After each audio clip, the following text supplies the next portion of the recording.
ربنا نويرو مركنا وكالنتي مدحوينياشا مدحوينيها فراد الصومالية مدني علي مهدي محمد مدني علي مهدي محمد كسودو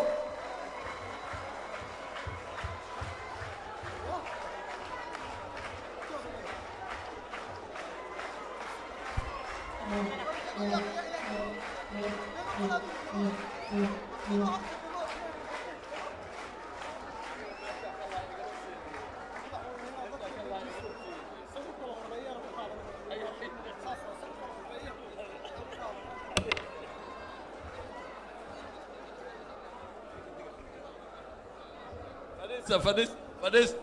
بسم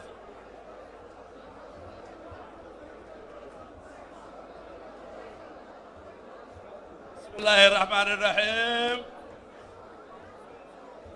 مدنيال يا بروين قومية مدلود مدحوينياشا يا دماتين وحندكم السلام ويا صلاة إسلامك والسلام عليكم ورحمة الله وبركاته سلام كبعدي وعن مرقه يعني هذا علينا يا شيخ عبد القادر مع النور وما تنو سورة قليي فدقان قروح دبضان له إنه نوغو قبطو مولعي مع النور ومدانو دعاديسي إيو جهدي أو قليي ومدان كبر واقوبين آد يا آدنا حصوص بدن نوغو هايسو إن مر والبا اسكوكوني ما بولعان وعن سك كان يوم ما هاد علينا يا هدي ضدكو أو بدنيا هاي أبدد أو ضدنا هاي ومدة وحا يسو كيري كرا ودقالة هدو دقالة جرين شر مجري كريو ضد بان نفتور وهري ويكبدهين ضد كجرا دبده وددال فربدان أو فربدان سوبيي لعجا فربدان الصودري وحاجرا قناعتي دي بدلود ودك كجوكتي ويجرا مرر بدن بحيي لعج فربدان وأوجا ما حد علينا إذا وأوجا ما حد علينا دهينا ما ينوى مركي دي كوجه الرئيسي لكن وعن قربنا برلبات يبرسد حادي ما عرف فرات يبرشنات وعن قربنا قناعتي بدلود قروحدي أو شيء مدحوينه واره ضدك اللي قربوا إنه يقرحيان وقناعسته بدلود وقناعسته بدلود إلهي كل تاجر وأنا قوضة ديك جري كري لعق قفر بواسي كري لكن حد إلهي وحو تلقى لي وبحياه هدي أي نقطي أديك أو نقطي ضدك أي أصو هرمرتي وإن أمدا أتكسو جدين أتقولنا حريستين وواحدة أي قبان أتكون باهترتين مركز إلهي إذن بدنا يا لعكت أتيجتين ما دعي كرتو عدالة أنت كويا أو بقول كيلومتر نوجرته إلا تجي وايو إن أنت تجي وين عدالة وكنا وعقل حمو وحصور توبة معه مقالة عدالة تليان جو وحو بحيي إيطاليا أو بحيي إيطاليا أو بحيي magaaladii ugu horreysay oo Talyaani ka soo degay dhinacan Muqdisho ama Banaadir wuxuu ahay Cadale gabadha ugu dhalatay Cadale Italo u bixiyay gabadhiisi Italo u bixiyay magaaladii saas ahayd oo waagaas la aasaasay biriga hadaa tagto lamiyeriga saaran wuxuu ahayd dulufti oo maxay darmooyin saaran qaar koor دربوينا لبيري وين وعدله أو أنت أكو جرتو وحدي سكرة وحدي سكرة أحمد قال كل جيس حدي سكرة وحكر جينا إذا أحمد قال لي إنه نجوهر كعه بلدك أو كل شيء أو دقيقة هاي إنه نجوهر كعه أو عندنا مقالة داس وحن مقلاي هذا أمر كسر جيسنا عا هبين أنا واحد أركايا أنا في سنة إذا عد أي واحد سوق علي ميل shir wadaaga oo shir dad wax lagu weydiiyay nin kamida dadkii meesha fadhiyay ayaa waxa yiri shirarka waa kala duwan yihiin qaarna waa qaar nabadeyn iyo dawladnimo iyo kan iyo kaas loogu talagalay midna waa mid qaranka Soomaaliyeed lagu duminayo wuxuu soo qaatay assembly wuxuu soo qaatay shirka kan maanta aan joogno wuxuu waa mid lagu duminayo qaranka Soomaaliyeed qaranka Soomaaliya lagu duminayo daacad ma ahna uu shirka mudulood daacad ma waxaan dhihi lahay ninkaas taariikhda mudulood inuu dib u fiiriyo baalalka dambe soo fiido taariikhda ay ku leeyihiin dawladnimada Soomaaliyeed mudulood inuu dib u fiiriyo oo baalalka buugaga dib u fiiriyo ayaan kula tali lahaa mudulood waa kii markii talyaaniga dalka xukumayay soo saaray sharci dhahaya axsaabtu waxay galayaan doorashay galayaan xisbiga ku guuleysta ayaa xukuumadda ugu horeysay dhisi doona xisbiyada kale waxay u badnaayeen dhammaantood waxay u badnaayeen pro Talyaani haba Talyaani ay taageerayeen oo waxay ahaayeen dadka yiraa 30 sano ha laga dhigo mandeedka oo muxuu ahay dawlad gaarsiinta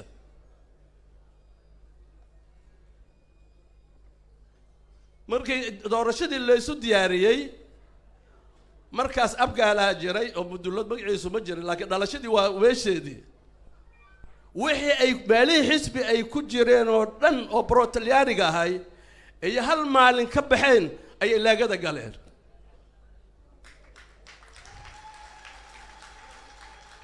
xasaabtii kale ay ka baxeen ayay laagada galeen laagadii ku guuleysatay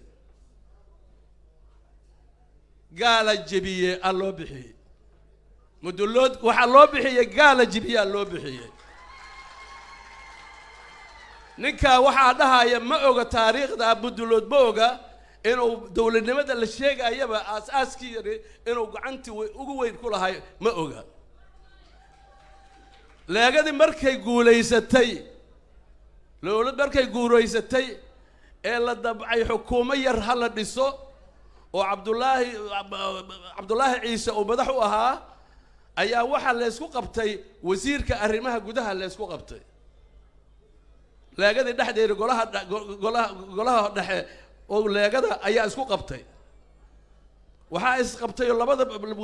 wasiirka isku qabsaday Maxamuud Maxamed Cadaan oo loo yaqaan Kutubo Xor iyo Muuse Boqor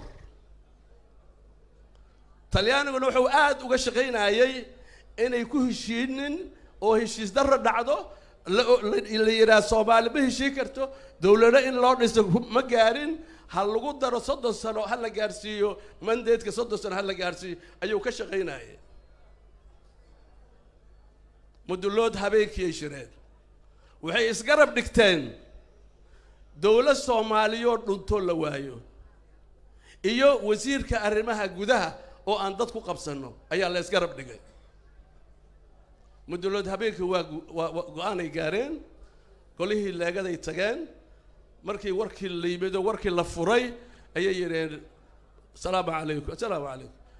wixii dibna soo maray waa nagu filayihiin annaka ka tanasulnay wasiirka arrimaha gudaha annaka ka tanasulnay ninka waxaas dhahayo ma ogo waxaas oo dhan kama warqabiyo wuxuu ahaa jiray kama warqabiyo ummadana waxay soo martay kama ogiyo dawladnimada Soomaaliyeed mudulood wuxuu ka soo maray kama warqabiyo wuxuu ilaa maanta ka soo oo ka marayo ma oga waan inaan ogeyn ummadanu ninkii rabo ninka dadka dhan wada maqnaano ummadanu meeshan uma fadhaan inay qabiil ku duulaan inta uma fadhiyaan inay qabiil ku duulaan uma fadhiyaan inay dawlad maanta jirta ay dumiyaan inta uma fadhiyaan waxay u fadhiyaan maadaama dhibaato badan ay wadanka ka jirto maadaama la isdilay ummadii kala tagtay nin walba gobolka ku dhashay oo aaday oo Soomaalida weli qalbi isu furan ayna ku wada joogin inay shir qabato iyada dhaxdeeda iscadafulayso iyada dhaxdeeda heshiiso kadibna ay u dhigto gogol Soomaali ay dhigto oo ummadda lagu daaweynayo kaasu hadduu yahay dawlad dumin iyo hadduu yahay qaran dumis iyo hadduu yahay qaran dhisid ninkii warkaas yidhi aan rabaa inuu ka jawaabo ninkii yidhi aan rabaa inuu ka jawaabo walaalayaal warar badan way iga buuxaan laakiin waqtigiyaa dhammaanaya waqtigiyaa sidiisa waxaan rabaa mudulood hadda ka hor aan waxaa yidhi waa qaran hadda ka hor aan idhi waa qaran macnadeedu maahin qaran Soomaaliyeed waxaan ula jeedaa keligiisa uu qaran yahay baaxada uu leeyahay dhuleed tirada uu leeyahay dhaqaalaha uu leeyahay ayaa waxaa ka dhigaya qaran ka dhigaya waxa ay leeyihiin oo awooda waxa lacag ay leeyihiin waxa ay leeyihiin uma haystaan inay dad ku dilaan inay dad ku dhibaan inay ummadda Soomaaliyeed ku daaweeyaan inay ummadda Soomaaliyeed isku keenaan inay qaran Soomaaliyeed loo dhan yahay ay dhisaan ay u hayaan xoolaha ay hayaan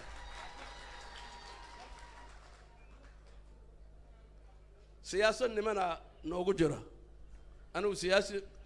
waa ahay laakiin miyi hadda siyaasi miyi maskiin gurigiisa joogaan aniga laakiin hal walxaadaan rabaa aniga oo qofkii aan ka waayo aan la dagaalamaayo dawlad fiican oo caadila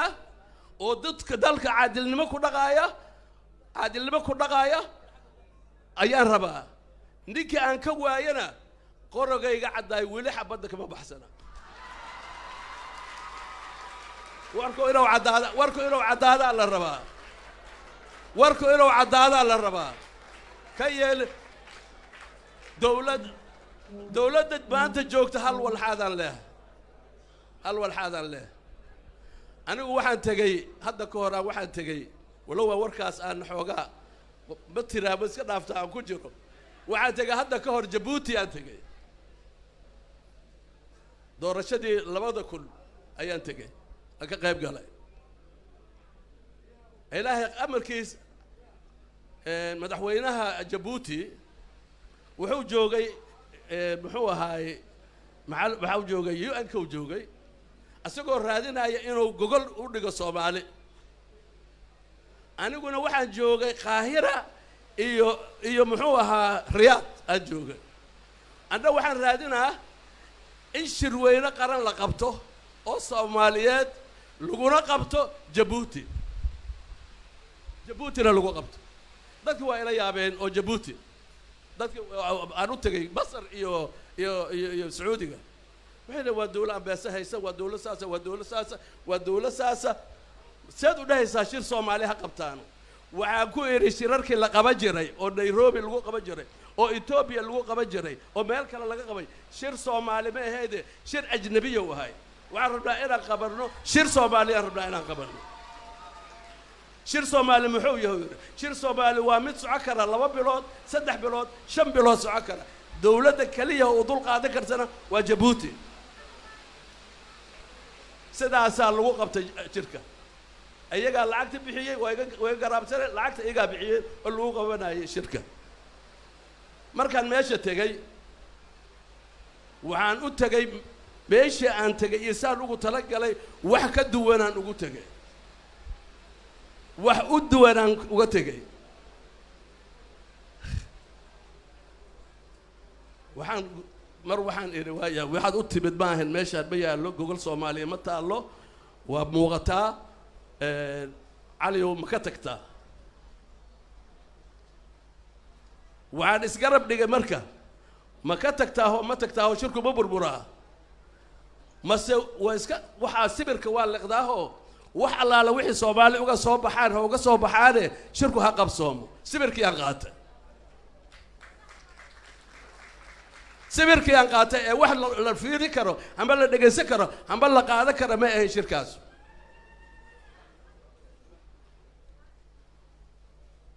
sibirkii aan qaatay waxaa loo baahanyaa marka dawladda maanta jirta mandeeday leedahay waa 4 sano kuwii ka sii horeeyay 4 sano ay lahaayeen nin walba intii kartidiisu ahayd iyo awoodiisu ahayd oo aqoontiisu ahayd oo meel soo gaarsiiyey ninka maanta haya cabdullaahiyow waa soo dadaashay waxbaad qabatay meel baad joogtaa xuduudiyaad joogtaa waxaad yeeshaa hadday darajo leedahay kursi hadduu darajo leeyahay waa aragtay hadduu jinno lagu kasbadana muddo aad ku kasabto waa joogtay haddaad naar ku kasbadana muddo aad ku kasbato waa joogtay sideerana ninkii xukun u ordaya waa nin naar u ordaya waay nin xukun u ordaya haddaad aragtiin naar uu rabaa ma rabiyo wax kale naar uu rabaa waa farakutiris in farakutiris ay ilaahay ka badbaadiyaa in farakutiris ay ilaahay ka badbaadiyaa waxaan kula talinaynaa doorashadaasu waa inay ku dhacdaa waqtigii constitutionka uu sheegay ay dhacday waa inuu ku dhacaa cid yeelaysa oo Soomaali ah cid Soomaali oo yeelaysa in dib loo dhigo muxuu ahay shirka doorashada ma jiro haddaad ku qabato waa ku xusmayhaynaa waa ku qadarinaynaa haddaad ku soo noqoto waa ku qadarinaynaa haddaad dhacdo waa ku qadarinaynaa madaxweynahayna horaa tahay kursiga waa kaaga kacaynaa laakiin Soomaaliya ha ku hogaaminin dagaal sokeeye oo dambo ha ku hogaaminin wassalaamu calaykum